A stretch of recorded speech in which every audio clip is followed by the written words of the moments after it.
Pues, me llamo Luis Alberto Ramírez. Tengo 24 años. Nací en un ranchito chiquito que está como a media hora de Tepotzotlán, en el Estado de México. Ahí crecí, entre vacas, gallinas y puro polvo cuando no llovía. No hay pavimento allá, ni tiendas grandes, ni nada. Hay una tiendita de abarrotes que atiende la señora Remedios, y ya. Lo demás es puro campo. Mis papás son campesinos. Toda la vida se han dedicado al maíz y a unas cuantas vacas que tenemos. Desde que me acuerdo, yo me levantaba a las 5 de la mañana con mi papá a ordeñar, y luego íbamos a la milpa. A veces no había mucho que hacer, pero siempre había algo. Regar, limpiar, cargar cosas, acomodar costales, cosas así. No teníamos dinero, pero tampoco nos faltaba comida. Eso sí, ropa nueva casi nunca. Yo usaba la que iba dejando mi hermano mayor, o la que nos mandaban mis tíos de allá del norte. A veces llegaban cajas con chamarras o tenis usados, y pa' uno era como Navidad. Crecí así, pues, entre tierra y trabajo.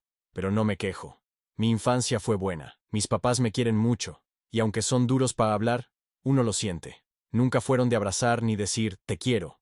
Pero si estabas enfermo, ahí estaban. Si tenías frío, te traían una cobija. Y si querías estudiar, hacían lo que podían para ayudarte. Desde chiquito yo tenía esa idea de que quería estudiar, pero estudiar bien. O sea, no nomás acabar la prepa y ya. Yo quería ir a la universidad, irme a la ciudad. Me acuerdo que cuando tenía como 12 años, fuimos una vez con mi papá a Tepotzotlán a hacer un trámite, y entramos al banco. Yo me quedé viendo a los señores que trabajaban ahí, todos bien vestidos, con corbata y todo.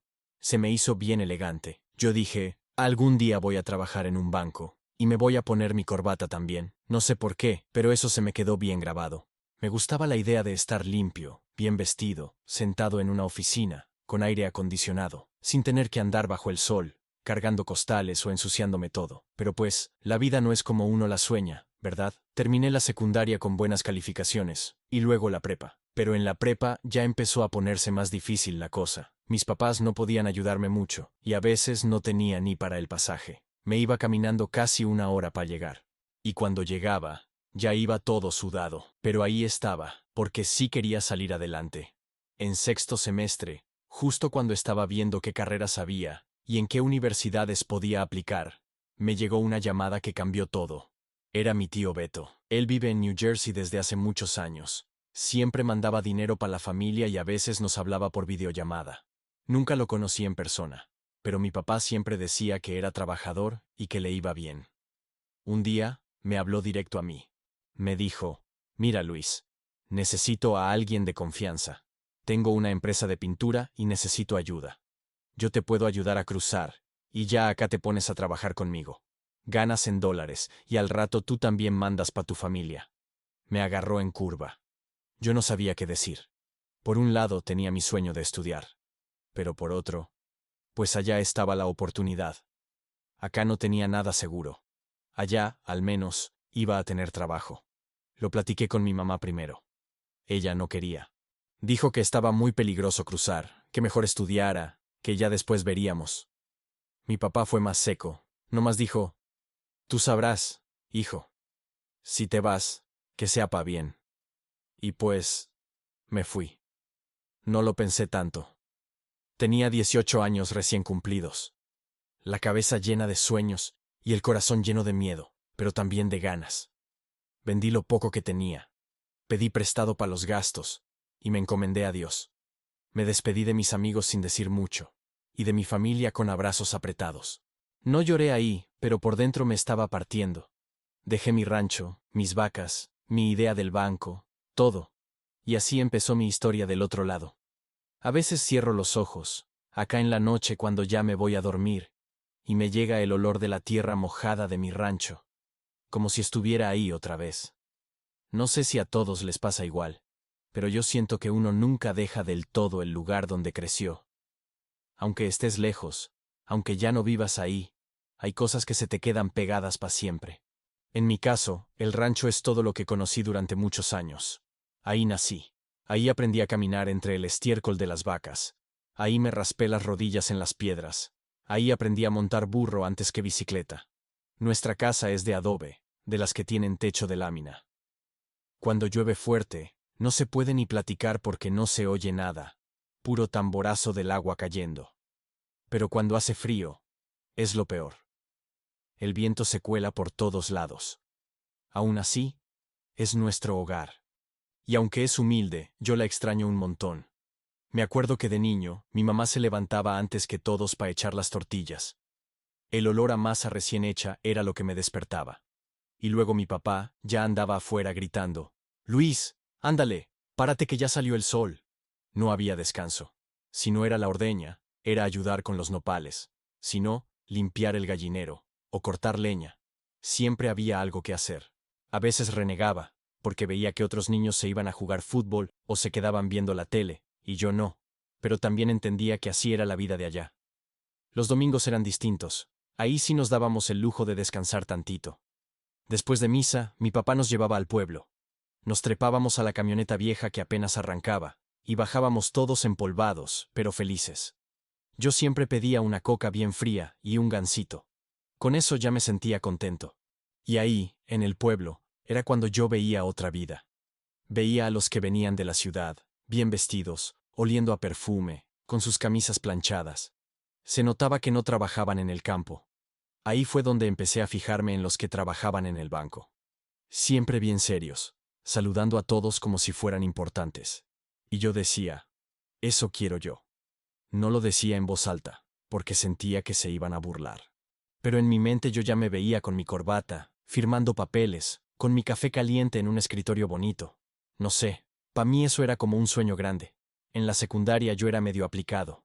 Me gustaban las matemáticas, me gustaba hacer cuentas, organizar cosas. Y los maestros me decían que tenía buena cabeza para eso. Yo me lo creía, la neta. Y por eso me aferré a la idea de estudiar. No quería quedarme toda la vida sembrando, aunque respeto mucho a los que lo hacen. Pero yo sentía que podía hacer algo más. Ya en la prepa, pues la cosa fue más dura. Tenía que caminar casi 1 hora para llegar, porque no siempre había para los pasajes. Había días que iba con el estómago vacío, nomás con un pan que me daba mi mamá envuelto en una servilleta. Pero yo no faltaba. Aunque lloviera, aunque me sintiera cansado, ahí estaba. Y ahí también conocí a otros chavos que venían de ranchos igual que yo. Algunos sí querían seguir estudiando, otros nomás iban por obligación. Yo hablaba mucho con un amigo que se llamaba Mateo. Él también soñaba con irse a la ciudad. Decíamos que íbamos a rentar un cuartito juntos, estudiar, buscar chamba, hacer una nueva vida. Pero pues, a veces los planes se quedan nomás en la cabeza. Una de las cosas que más extraño es el amanecer en el rancho. Cuando el sol apenas va saliendo entre los cerros y el aire todavía está frío, se siente una calma que no se puede explicar. Y el sonido de los gallos cantando, las vacas mugiendo, el maíz crujiendo en la milpa. Todo eso es parte de uno. Y ni se diga los días de lluvia. Cuando llueve allá, todo huele diferente. La tierra, los árboles, hasta el aire. Me acuerdo que una vez, de niño, me empapé jugando bajo la lluvia. Mi mamá me regañó bien fuerte, pero luego me hizo un té calientito y me tapó con una cobija. Esos gestos, eso es amor. Otra cosa que no se olvida es la comida. Nada se compara con una tortilla recién hecha, una salsita molcajeteada y unos frijoles refritos con queso fresco. Allá todo sabía mejor. Todo era más simple, más lento. No como acá, que todo es a las carreras, todo es trabajo, cuentas, responsabilidades. También me acuerdo mucho de los animales. Teníamos 2 perros, el güero y la negra. Fieles como nadie. A donde yo iba, ellos me seguían. Cuando me sentaba a descansar, se me echaban al lado. Y si alguien se acercaba que no conocían, ladraban como locos. Uno se encariña con ellos. Cuando me fui, no tuve tiempo ni de despedirme bien. Y me dolió. Hasta la fecha, a veces sueño que los vuelvo a ver y se me lanzan encima, moviendo la cola. Nunca fuimos de muchos lujos, ni tele buena teníamos. Apenas se veía la imagen y a veces no agarraba bien la señal. Pero nos juntábamos todos a ver los programas de risa y era bonito. Reíamos, comíamos juntos, platicábamos de cualquier cosa. Y aunque había problemas, porque en todas las familias los hay, yo siento que éramos unidos. Sobre todo en los momentos difíciles. Cuando alguien se enfermaba, todos ayudaban. Cuando la cosecha no salía bien, hacíamos vaquitas. Cuando alguien lloraba, los demás se callaban y lo acompañaban. Así es el rancho. Y aunque yo tenía ese sueño de irme, de hacer otra vida, También me dolía pensar en dejar todo eso, porque una parte de mí sabía que, si me iba, ya nada iba a ser igual. Y así fue. Ahora, cuando vuelvo a pensar en esos días, se me viene un nudo a la garganta. Porque allá era pobre, sí, pero también era feliz. Tenía poco, pero tenía amor, tenía familia, tenía raíces. Hoy en día, aunque tengo otras cosas, a veces siento que me falta algo. Y creo que es eso, esa vida sencilla, esa rutina de campo, ese calorcito de hogar. Pero bueno, uno tiene que crecer, y a veces crecer duele. Me acuerdo clarito de ese día. Estaba sentado en una piedra, allá por donde sembramos los frijoles, viendo pa'l cielo, sin saber qué hacer. Tenía en una mano mi libreta donde había anotado los nombres de las universidades que me interesaban, y en la otra mano el celular, con la llamada reciente de mi tío Beto. Fue como si la vida me estuviera poniendo dos caminos bien distintos, y no sabía por cuál irme. Yo todavía estaba en sexto semestre de la prepa. Había sacado buen promedio, no de 10, pero sí decente. Mi plan era meterme a la Universidad Autónoma en Cuautitlán, estudiar algo relacionado con administración o contaduría, algo que me llevara a un banco, como siempre soñé. Ya había investigado todo, los requisitos, las fechas, las becas, todo. Hasta tenía los papeles listos. Pero cuando mi tío me habló, todo eso se empezó a deshacer. Me dijo con una voz bien directa, como si ya supiera mi respuesta. Luis, tú ya estás grande. Acá hay chamba. Te vienes, te acomodo, y en cuanto agarres ritmo, empiezas a ganar dólares. Es otra vida, mijo. Y acá no se necesita tanto estudio, se necesita ganas. Yo no le supe qué decir. Me quedé callado. Me latía fuerte el corazón, como cuando te asustas. Porque en el fondo, sabía que eso podía cambiarlo todo. Mi tío tenía años allá en New Jersey. Decían que le iba bien, que tenía su empresa de pintura, que hasta había comprado casa. Pero también decían que era duro, que no aguantaba a los flojos y que era medio bravo. Yo no lo conocía en persona, nomás por videollamada. Y de esas pocas. Pero mi papá siempre decía que él era el que más había triunfado de toda la familia. Cuando le conté a mi mamá, se quedó callada. Me miró como si ya supiera que no me podía detener, pero al mismo tiempo, con miedo. Después me dijo, ¿y tu carrera? ¿Y tu sueño? ¿Vas a dejarlo todo por irte con un tío que ni conoces bien? Le dije que no era dejarlo todo, que allá iba a trabajar, a ahorrar, y después estudiar allá. Pero ni yo me la creía. Lo dije para convencerla, y para convencerme a mí también. Con mi papá fue distinto. Él solo dijo, si te vas, ya no hay vuelta atrás. Te lo digo como hombre. Allá no es como aquí. Allá estás solo. Me pesaron sus palabras. Pero también me dieron un empujón, porque yo quería demostrar que sí podía, que no era un niño, que podía hacer mi vida solo. Ese día no dormí. Me la pasé dándole vueltas al asunto.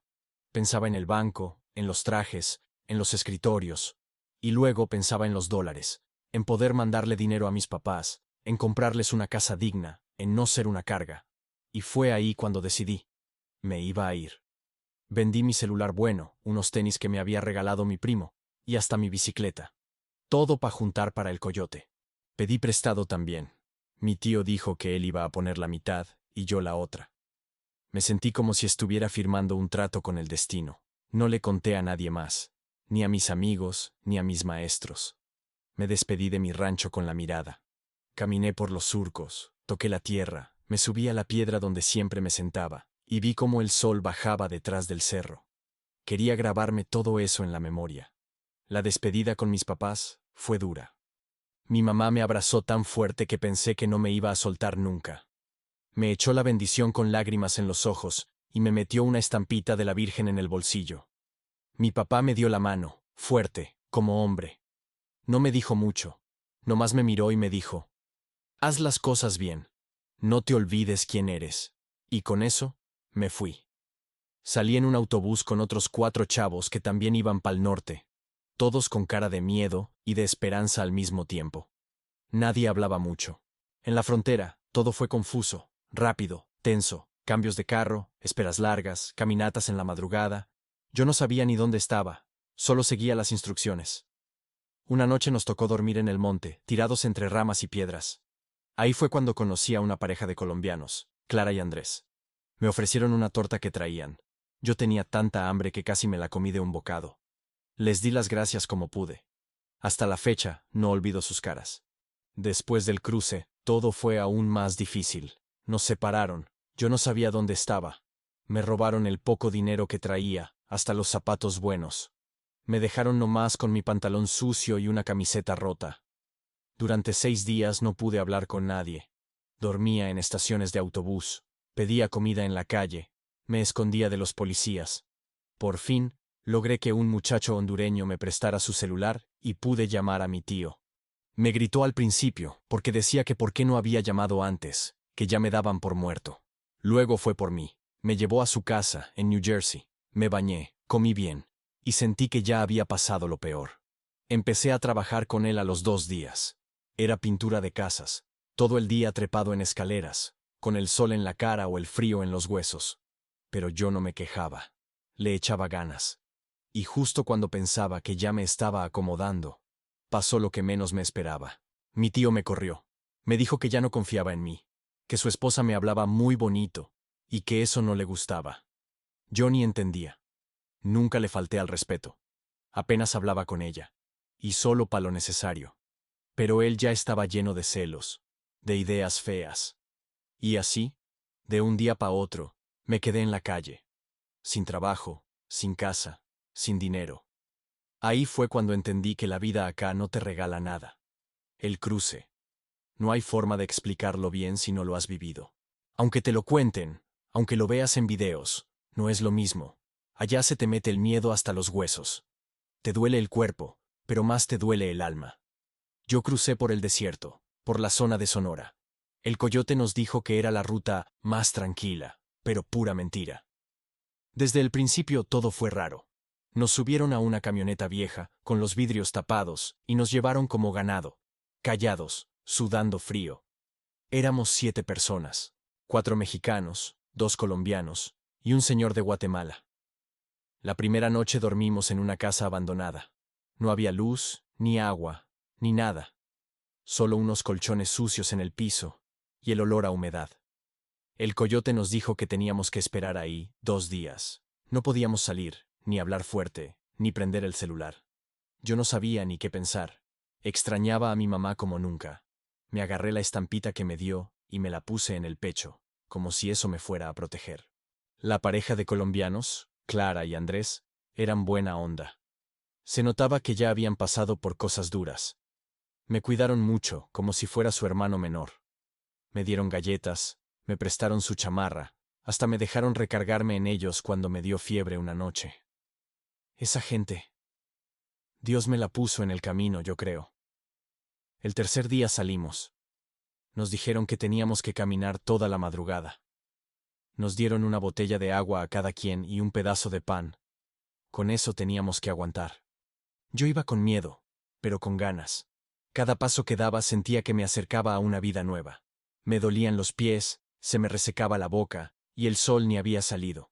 Caminamos, y caminamos. Piedras, espinas, tierra suelta, calor, y luego frío. En el día te quemas, y en la noche te congelas. No puedes hacer ruido, no puedes alumbrarte mucho, no puedes parar. El que se queda atrás, se queda solo. Una vez, Clara se cayó. Se torció el tobillo. Yo la ayudé a caminar. Andrés iba adelante, cuidándola con la mirada. Ella lloraba bajito, como aguantándose el dolor, pero seguía. Eso me enseñó algo, que cuando tienes una razón fuerte para seguir, sigues, aunque te duela todo. Después de muchas horas, llegamos a una zona donde nos escondimos entre unos arbustos. Ahí nos dijeron que íbamos a esperar a que pasara el carro que recoge. Esperamos horas. El sol nos daba directo en la cara. Yo ya no sentía las piernas. Tenía hambre, sed, miedo. Se me salían las lágrimas sin darme cuenta. Cuando por fin llegó la camioneta, nos trepamos como pudimos. Nos cubrieron con una lona y nos dijeron que no hiciéramos ruido. Iban manejando rápido, por caminos de terracería. Yo nomás escuchaba cómo tronaban las ramas bajo las llantas. De pronto, se frenaron en seco. Alguien gritó, «¡Migra, migra!». Todos se bajaron corriendo. Yo me quedé congelado. No sabía qué hacer. Me jalaron del brazo y me echaron entre unos matorrales. Ahí estuve tirado quién sabe cuánto tiempo. Escuchaba los helicópteros, los pasos, los perros ladrando a lo lejos. Pensé que me iban a agarrar. Pensé que ahí se acababa todo. Pero no. Me dejaron ahí hasta la noche.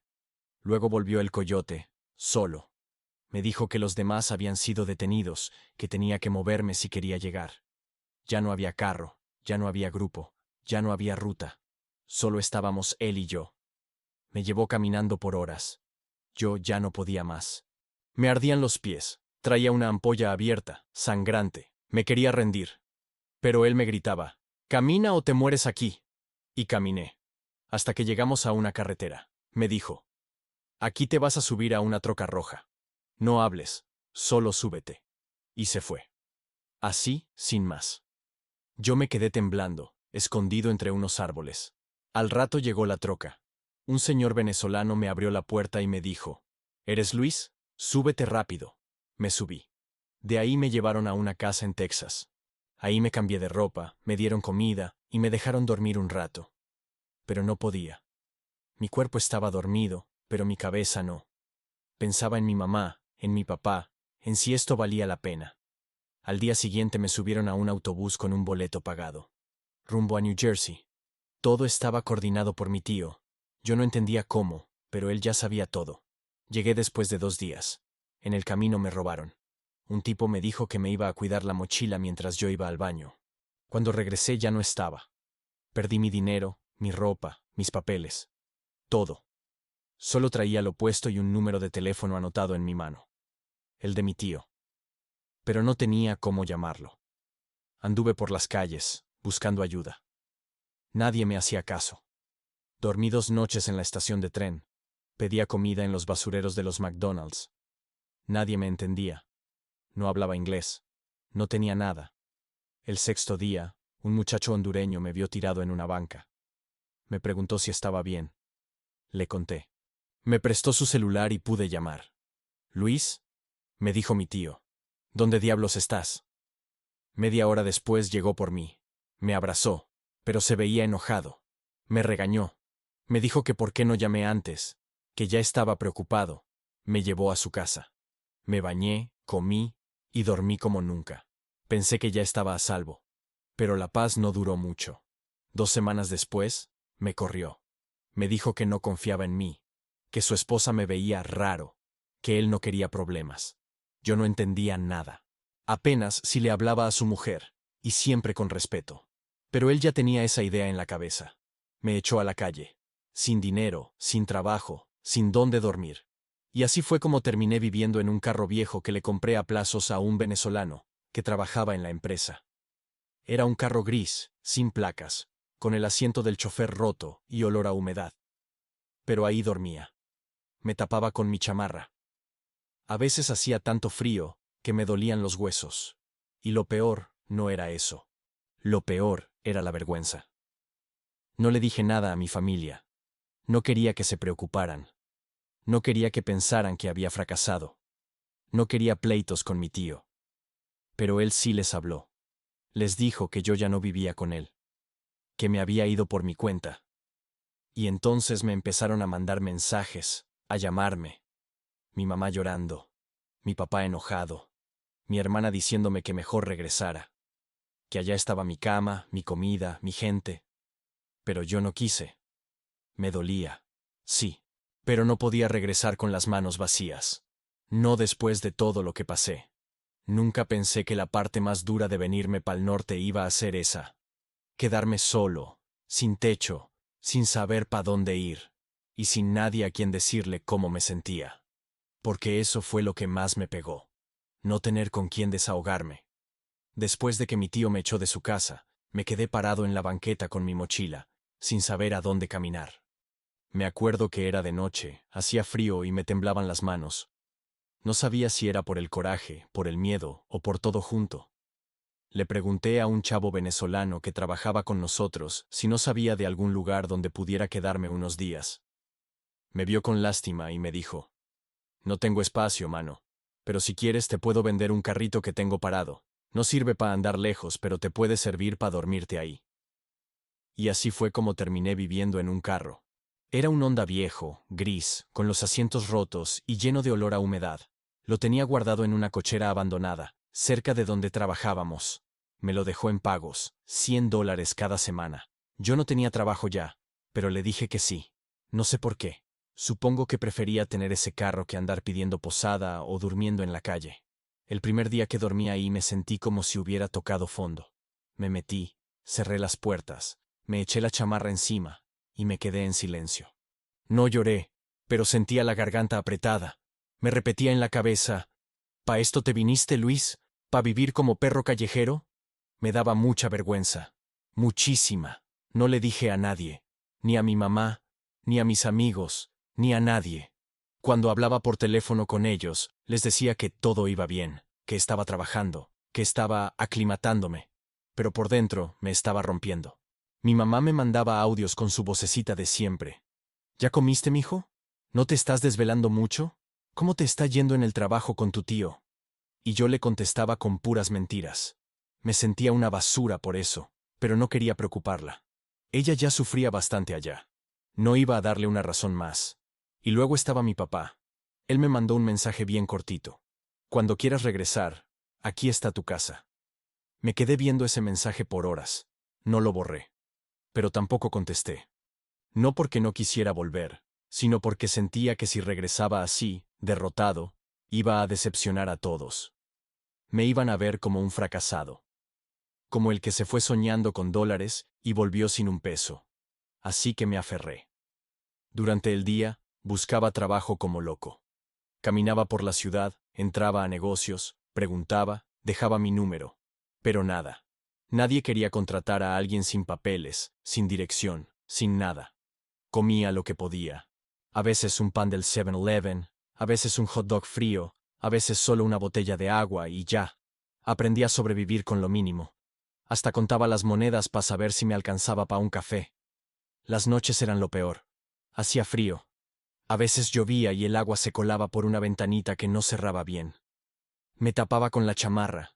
Me ponía los audífonos y escuchaba música para no pensar. Pero era inútil. Siempre pensaba. En mi familia, en el rancho, en las vacas, en la comida caliente, en mi cama, y me dolía. Un día, mientras dormía, unos muchachos se acercaron al carro y empezaron a golpearlo. Pensaron que estaba abandonado. Me desperté de golpe, les grité. Se rieron y se fueron. Ese día sentí tanto miedo que dormí con un cuchillo de cocina bajo el asiento. Otro día me desperté con la nariz sangrando del frío.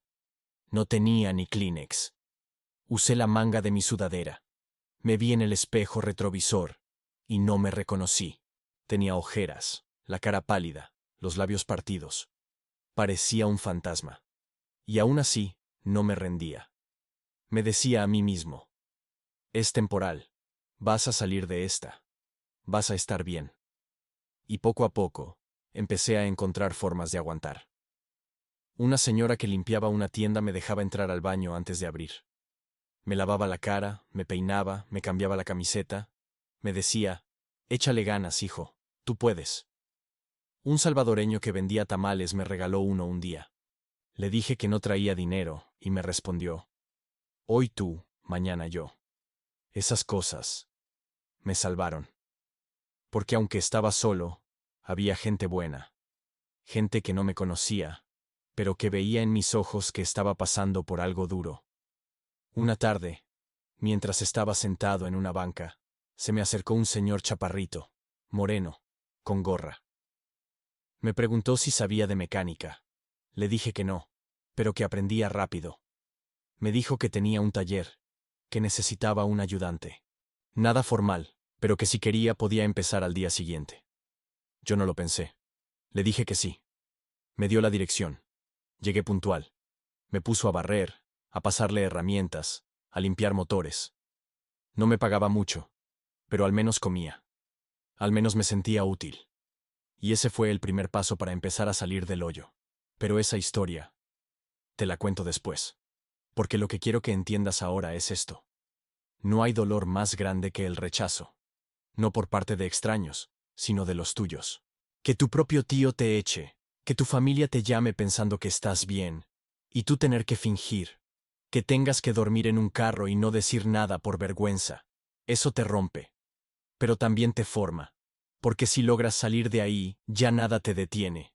Y yo estaba empezando a salir. Cuando empecé a trabajar con don Oscar, el guatemalteco del taller, no me imaginaba que ahí iba a encontrar no solo un trabajo, sino como una segunda oportunidad. Algo que yo ya sentía que no tenía. Él me dijo desde el primer día: aquí no te voy a tratar como esclavo, pero sí te voy a exigir. Si fallas, te vas. Si cumples, te va a ir bien. Y yo lo entendí claro.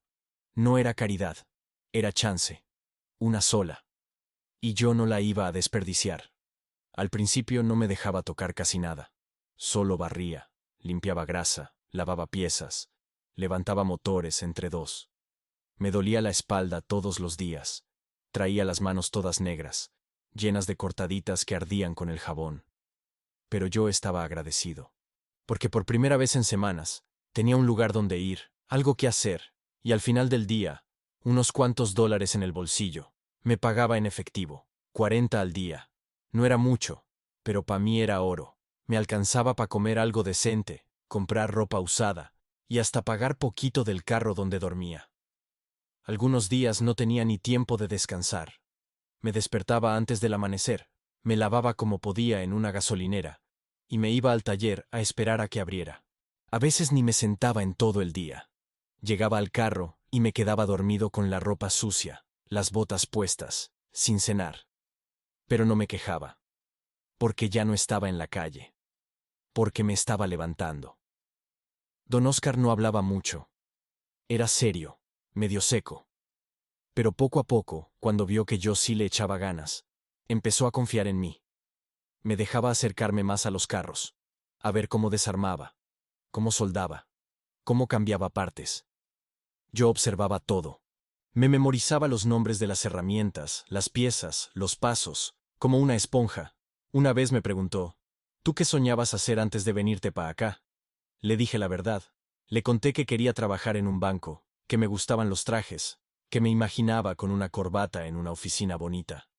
Se rió bajito y dijo: aquí no usamos corbata, pero ganamos bien si le aprendes. Y tenía razón. Con el tiempo, me empezó a enseñar. Me puso a cambiar llantas, a checar aceite, a quitar filtros, después transmisiones, frenos, motores, todo. Y yo le metía toda mi atención, no por gusto al principio, sino por necesidad. Pero luego, me empezó a gustar. Le encontré el gusto a hacer bien las cosas, a ver cómo un carro que no servía salía caminando por mi trabajo. Eso me daba orgullo. Los clientes me empezaban a saludar. Algunos hasta me decían, el flaco, o el mexicano. Me daban propinas, me decían gracias. Y eso me subía el ánimo. Un día, don Oscar me dio $100 en efectivo. Era más de lo que me tocaba. Le dije: oiga, se equivocó. Y él nomás me dijo: no, te lo ganaste. Esa noche me compré una hamburguesa grande, papas y una soda. Me senté en el carro, comiendo como rey. Me reía solo. No por la comida, sino por el sentimiento de estar saliendo del hoyo. Me sentía digno. Poco a poco, empecé a ahorrar. Juntaba lo que podía. Me fui atrasando en los pagos del carro, pero hablé con el venezolano y le expliqué. Me dijo que no había bronca, que él veía que yo le estaba echando ganas. Y así, poco a poco, fui pagando. Cuando terminé de pagar el carro, sentí como si hubiera comprado una casa. Aunque fuera viejo, sin placas, con los asientos rotos, era mío, mi refugio. Después empecé a pensar en grande. Quería salir del carro, rentar un cuartito, aunque fuera chiquito, pero con baño, con cama, con una puerta de verdad. Y seguí trabajando, sin fallar, sin llegar tarde, sin excusas. Un día, don Oscar me llamó a su oficina. Me senté todo nervioso pensando que me iba a correr. Pero no, me dijo: te voy a enseñar a reparar transmisiones. Es lo que más deja dinero aquí. Pero no todos aprenden. Es complicado. ¿Estás listo? Y le dije que sí, sin pensarlo. Ahí empezó otra etapa para mí. La etapa de aprender un oficio de verdad. De pasar horas desarmando engranes, metiendo manos en grasa, entendiendo cómo funciona cada tornillo. Me costó, sí. Me equivoqué varias veces. Me corté, Me quemé, me frustré. Pero no me rendí. Y don Oscar lo notó. Me subió el sueldo. Me empezó a pagar por hora. 20. Luego 25. Después 30. Y ahora, gano 40 por hora. Más que muchos de oficina. No me lo creo a veces. Y todo eso, sin papeles, sin estudios, sin nada. Solo con ganas y orgullo. Orgullo de no rendirme. Orgullo de no haberme regresado cuando tenía todo en contra. Orgullo de haberme tragado el miedo y el hambre. Orgullo de haber resistido. Ahora ya no vivo en el carro. Rento un cuartito. Chiquito, pero mío. Tengo cama, refri, microondas. A veces me siento ahí, con un cafecito caliente en la mano, y me pongo a pensar en todo lo que pasó. Y no sé ni cómo aguanté. Pero aquí estoy. Y no me olvido de dónde vengo. Todos los domingos le mando dinero a mis papás. Les hablo por videollamada. Les enseño mis herramientas nuevas, les platico de lo que aprendí, de cómo va el taller.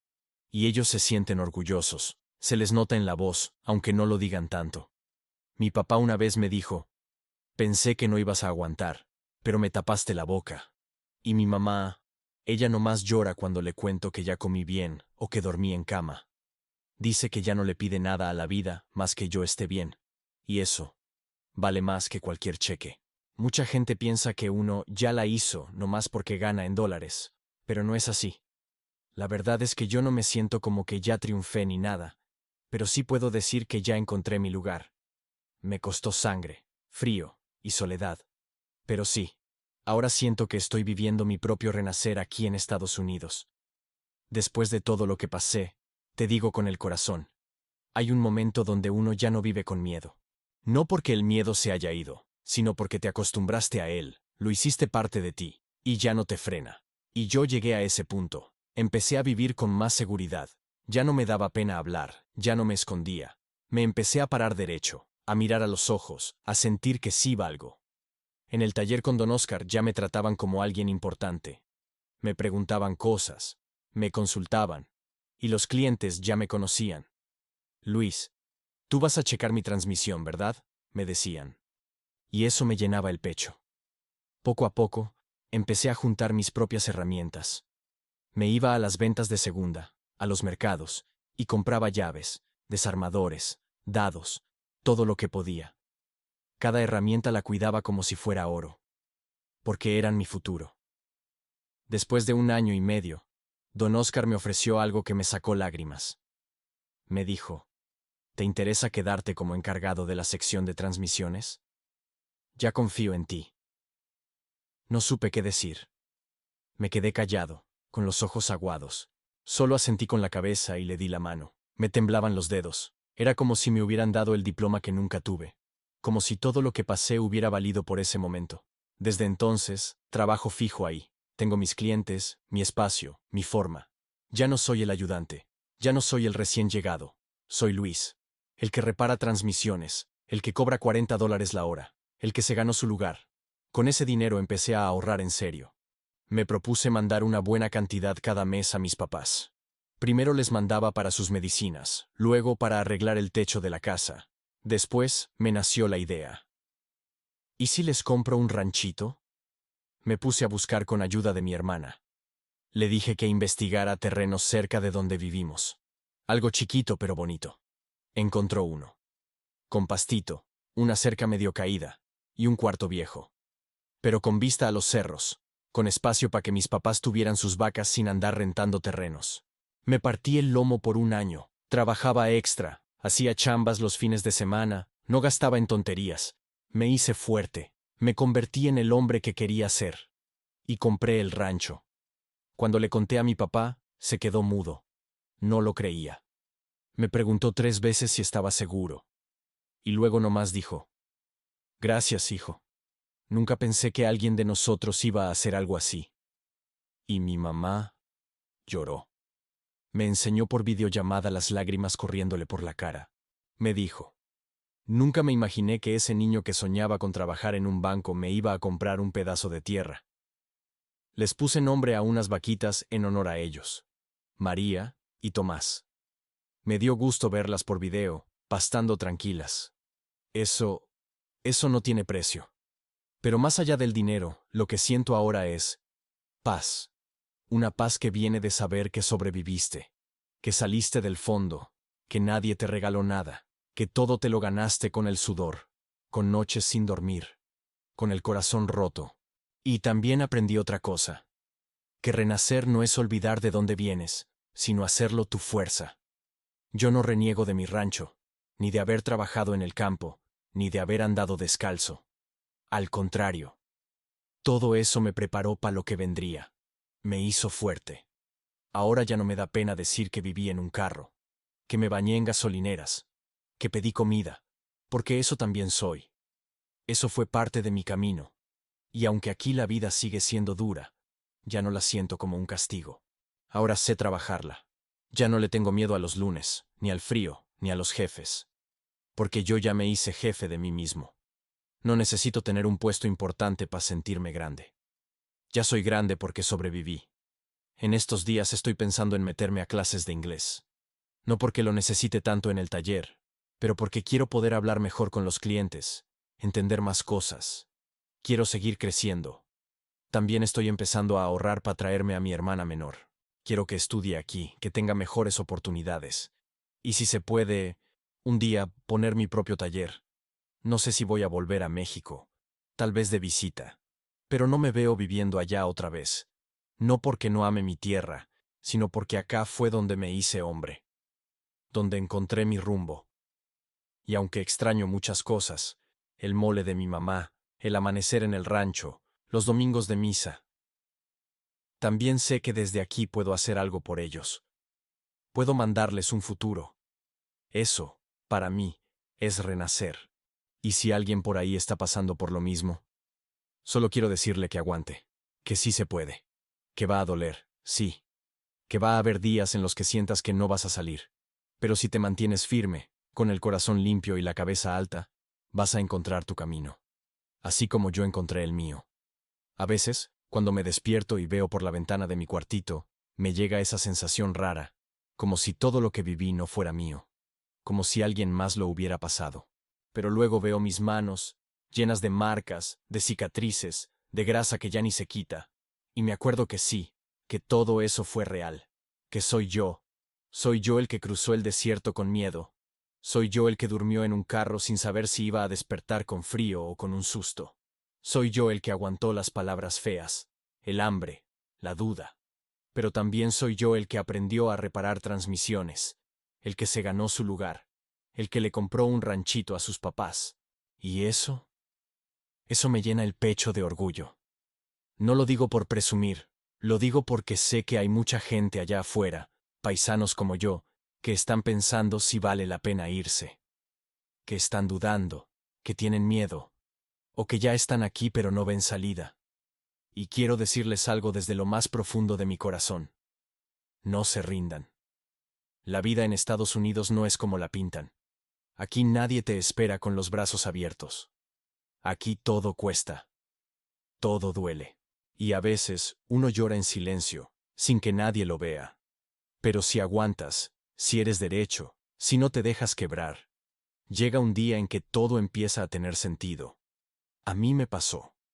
Nunca me imaginé que ese sueño que tenía de niño, cuando veía a los señores en el banco con su corbata, iba a transformarse en otra cosa. Nunca me imaginé que el éxito no estaba en un escritorio, sino en un taller lleno de grasa. Pero así fue. Y entendí que el éxito no tiene una sola forma. Éxito es poder dormir tranquilo. Es saber que tus papás ya no tienen que pedir prestado para comprar medicina. Es mirar atrás y decir, no me rendí. Y no es que ahora viva sin problemas. No. Todos los días hay retos. A veces me duele el cuerpo, a veces extraño, a veces me entra la tristeza. Pero también me entra la esperanza. Cada vez que hablo con mi mamá, ella me dice que se siente tranquila, que ve mi mirada diferente, que ya no soy el niño tímido que se fue, y tiene razón. Algo en mí cambió. Me hice más fuerte, más agradecido, más consciente. Y ahora lo único que quiero es seguir ayudando, a mi familia, a mis paisanos, a los que vienen detrás. Por eso, si tú que estás viendo esto eres migrante, o estás pensando en serlo, te entiendo. Nadie quiere dejar su tierra nomás por gusto.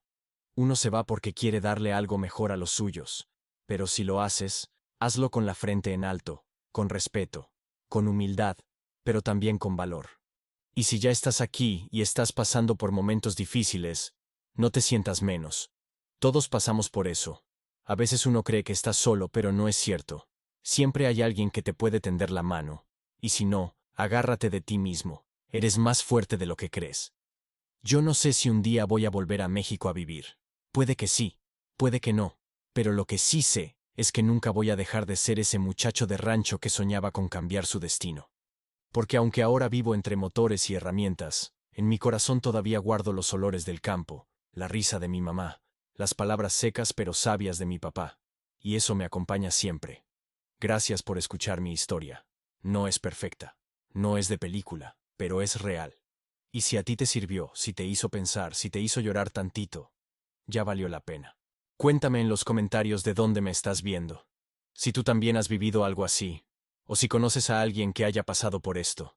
Y si quieres escuchar más historias de gente como yo, de paisanos que cruzaron fronteras con el corazón roto pero con esperanza, suscríbete al canal. Aquí vas a encontrar pura verdad, pura vida. Gracias, y que Dios te bendiga, donde sea que estés.